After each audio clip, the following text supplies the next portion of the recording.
আমাদের ইস্তেহার প্রকাশ করা হবে আগামীকাল বিকাল ৩টায়। সববারই বিএনপি জনগণের সমর্থন নিয়ে জনগণের রায় নিয়ে গেছে এবং বিএনপি আজও সাধারণ মানুষের মধ্যে এত জনপ্রিয় যে বিপুল জনপ্রিয়তা লাভ করেছে, সেটা হচ্ছে ক্ষমতায় থাকাকালীন জনকল্যাণে, মানব কল্যাণে এবং দেশের গঠন, পুনর্গঠন এবং উন্নয়নে এক অনন্য সাধারণ অবদান বিএনপি রয়েছে।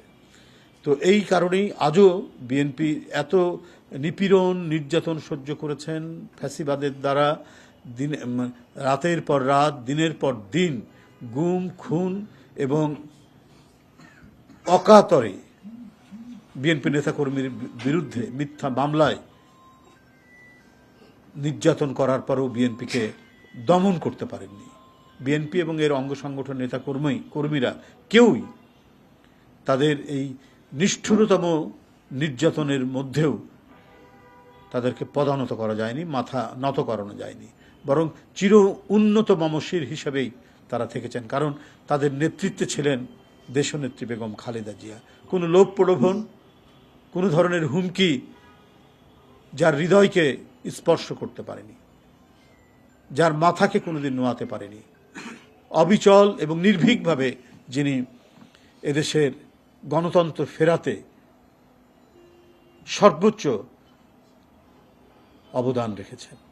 এমনকি নিজে নিপীড়িত হয়েছেন, নির্যাতিত হয়েছেন, তার চিকিৎসা দেওয়া হয়নি, তাকে কারাগারের মধ্যে নানা ধরনের চক্রান্তের শিকার করা হয়েছে, খাবারের মধ্যে থেকে শুরু করে তিনি যাতে তিলে তিলে নিঃশেষ হয়ে যান, এই জন্য যত কিছু অমানবিক এবং অনৈতিক ব্যবস্থা গ্রহণ করা দরকার শেখ হাসিনা সেটাই করেছেন। খাদ্যে বিষ প্রয়োগ থেকে শুরু করে এখনো কোনো কাজ নেই যেটি করা হয়নি। তারপরেও যতদিন বেঁচে ছিলেন তার শির ছিল, তার মাথা ছিল সর্বদাই চির উন্নত।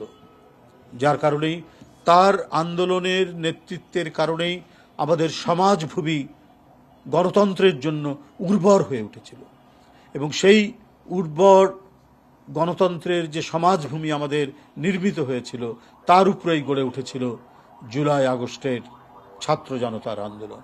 বন্ধুরা আমার, নিজের জীবন দিয়েছেন, নিজে পৃথিবী থেকে চলে গেছেন, কিন্তু আমাদের কাছে সত্য, ন্যায়, নৈতিকতা, গণতন্ত্র, স্বাধীনতা এবং সার্বভৌমত্বের পতাকাটি তিনি আমাদের হাতে দিয়েছেন।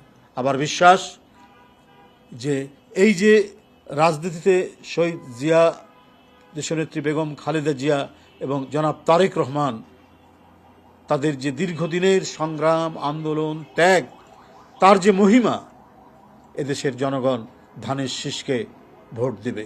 এদেশের জনগণ ধানের শীষকে শুধুমাত্র একটি প্রতীক মনে করে না, এদেশের জনগণ ধানের শীষকে একটি আবেগ মনে করে।